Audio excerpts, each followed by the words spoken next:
Hello everyone, welcome to my new video. আজকে আপনাদের সাথে শেয়ার করব কিভাবে ইজিলি খুব সুন্দর একটা ফেরি হাউস বানানো যায়। But I am so sorry guys, ভিডিওর ফার্স্ট পার্টটা আমি ভিডিও এডিটিংয়ের টাইমে অ্যাক্সিডেন্টালি ডিলিট করে ফেলছি। বাট নেক্সট টাইম আমি এই টাইপের আরও অনেক ভিডিও মেক করব, যেটা থেকে আপনারা খুব ইজিলি কিভাবে একটা ফেরি হাউস বানানো যায় সেই টাইপের আইডিয়াগুলো খুব সহজে পেতে পারেন। এখানে আমি হোমমেড ক্লে ইউজ করছি অ্যান্ড টাইনি একটা জারের উপর আমি আমার হোমমেড ক্লে দিয়ে সুন্দর করে কভার করে নিচ্ছি। দেন হাউজের বিল্ডিংগুলি দেখতে যেমন হয় তেমনভাবে ক্লে টুলস ইউজ করে ডিজাইন করে নিচ্ছি। দেন ডোর অ্যান্ড উইন্ডো এগুলো মেক করে দেন ফ্লোরে যেমন ঘাস থাকে তেমন করে ডিজাইন করে নিচ্ছি একটা অ্যাক্রিলিক ব্রাশ দিয়ে। এটা আপনারা টুথব্রাশ দিয়েও করতে পারেন। অ্যান্ড প্রত্যেকটা পার্টে আমি ডিফারেন্ট কালারের ক্লে ইউজ করছি যেন এটা পরে কালার করতে না হয়, কারণ এই টাইপের স্মল সাইজের প্রজেক্টগুলি একটুখানি কালার করাটা ঝামেলা, বারবার টাচ আপ করতে হয়, যার জন্য আমি এখানে কালারফুল ক্লেগুলি ইউজ করতে প্রেফার ফিল করি। অ্যান্ড নিচের ফ্লোরটা করার সময় আমি স্টেয়ার্স দিয়ে ফেলছি, বাট আমি খুবই ব্যাড ফিল করতেছি যে ভিডিওর ফার্স্ট পার্টটা ডিলিট করে ফেলছি, কারণ যারা নিউ তাদের জন্য প্রত্যেকটা কাজেরই ফার্স্ট পার্টটা অনেক বেশি ইম্পর্ট্যান্ট থাকে, এটা নর্মাল। বাট এই জন্যই আমি খুব ব্যাড ফিল করতেছি ভিডিওটা ডিলিট করে দিয়ে।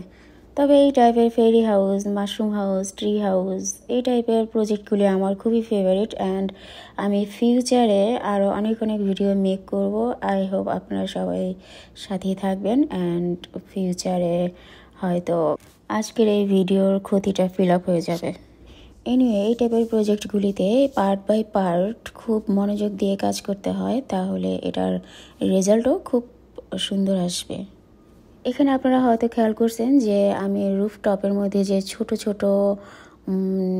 লিফের মতো করে অ্যাড করে দিছি, সেইগুলোকে একটু করে ক্লে টুলস দিয়ে আবার সেপারেট করে দিছি যেন এটা শুকানোর সময় একটার সাথে আরেকটা লেগে না যায়, এগুলো যেন একটু গ্যাপে ড্রাই হয়।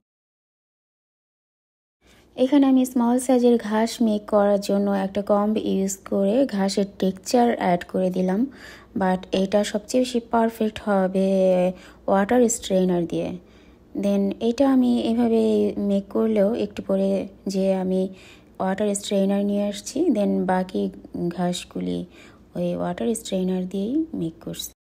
পারফেক্ট শেপের অ্যান্ড ডিফারেন্ট শেপের ঘাসের জন্য ওয়াটার স্ট্রেনার ইজ পারফেক্ট। এখানে আপনি আপনার মনের মতো লং শর্ট যে কোনো টাইপের ঘন ঘাস মেক করতে পারবেন। অ্যান্ড এর জন্য একটা ছোট স্ট্রেনার হলে ভালো হয়, বাট আমার কাছে যে ছোট স্ট্রেনারগুলো ছিল সেইগুলার হোলগুলি অনেক ছোট। এই টাইপের ঘাসগুলি মেক করার জন্য স্ট্রেনারের হোলগুলি যদি একটুখানি বড় সাইজের হয় তাহলে বেশি পারফেক্ট হয়। এই কাজটা চাইলে আপনি হয়তো নুডলস মেকার দিয়েও করতে পারেন, অনেকেই করে নুডলস মেকার দিয়ে, বাট আমি প্রেফার করি ওয়াটার স্ট্রেনার। অন্য একটা প্রজেক্টের জন্য আমি এই মাশরুমগুলি মেক করছিলাম অ্যান্ড এগুলো হচ্ছে লেফট ওভার মাশরুম। সো কোনো কিছু লেফট ওভার থাকলে সেটা ফেলে দিবেন না, নেক্সট প্রজেক্টে ইউজ করার জন্য রেখে দিবেন। আমিও তাই করি। কোন ভিডিওতে আপনারা এই মাশরুমের টিউটোরিয়ালটা পাবেন সেটা আমি অলরেডি স্ক্রিনে শেয়ার করে দিছি। অ্যান্ড স্মল সাইজের ক্লে ফ্লাওয়ার্সগুলি আমি কুকি কাটার দিয়ে মেক করছি, মেবি আমার চ্যানেলে রিলস হিসেবে শেয়ারও করে দিছি। যদিও এটা খুবই ইজি একটা প্রসেস, কুকি কাটার থাকলে যে কেউ এটা মেক করতে পারবে। সো আপনারা হয়তো বুঝতে পারছেন, আর যদি না বুঝতে পারেন তাহলে আমার চ্যানেলে ঘুরে দেখতে পারেন, ভিডিওটা পেয়ে যাবেন।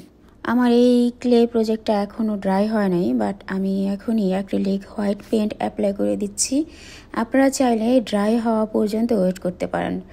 এটা ড্রাই না হওয়ার আগে যদি অ্যাপ্লাই করেন তাহলে খুবই সাবধানে পেন্টগুলো অ্যাপ্লাই করতে হবে, কারণ এখানে প্রত্যেকটা পিস খুবই স্মল সাইজের, একটার সাথে আরেকটা যেন লেগে না যায় ওটা খেয়াল রাখতে হবে পেন্টিংয়ের সময়। পেন্টিং কমপ্লিট হওয়ার পর এটাকে আমি 100% ড্রাই হওয়ার জন্য রেখে দেবো 5 থেকে 6 দিনের জন্য। এটা ডিপেন্ড করে ওয়েদারের উপর অ্যান্ড ক্লে থিকনেসের উপর যে কত দিন সময় লাগতে পারে। তবে আমি যতটুকু সম্ভব 2-3 দিন বা 3-4 দিন বেশি রেখে দিই, দেন ভার্নিশ অ্যাপ্লাই করি। এটা জাস্ট আমি সেফ সাইডে থাকার জন্য অ্যান্ড নিজের কাছে ক্লিয়ার থাকার জন্য আমি এই কাজটা করি, একটু বেশি ওয়েট করি। প্রত্যেকটা ক্লে প্রজেক্ট ভার্নিশ অ্যাপ্লাই করার আগ পর্যন্ত যত বেশি ভালোভাবে ড্রাই হবে তত বেশি লং লাস্টিং করবে। ছোট্ট একটা ক্লে প্লেট মেক করছি নিচে রাখার জন্য, এটা অপশনাল, কারণ আমি খেয়াল করি নাই যে আমার লাইটটা একটু বড়, এটা ভিতরে যাবে না। এটা যদি ভিতরে যেত তাহলে নিচে ক্লে প্লেটটা রেখে দিলে বাইরে থেকে দেখতে বেশি ভালো লাগতো, বাট লাইটটার জন্য ওই নিচের পার্টটা আর দরকার নাই। এটা অপশনাল, সো আপনারা নিজেদের দরকার হইলে ইউজ করবেন, না হলে ইউজ করবেন না বা মেক করবেন না। এই ছিল ভিডিও। কেমন লাগলো কমেন্ট করে জানাবেন। ভালো থাকবেন, বাই বাই।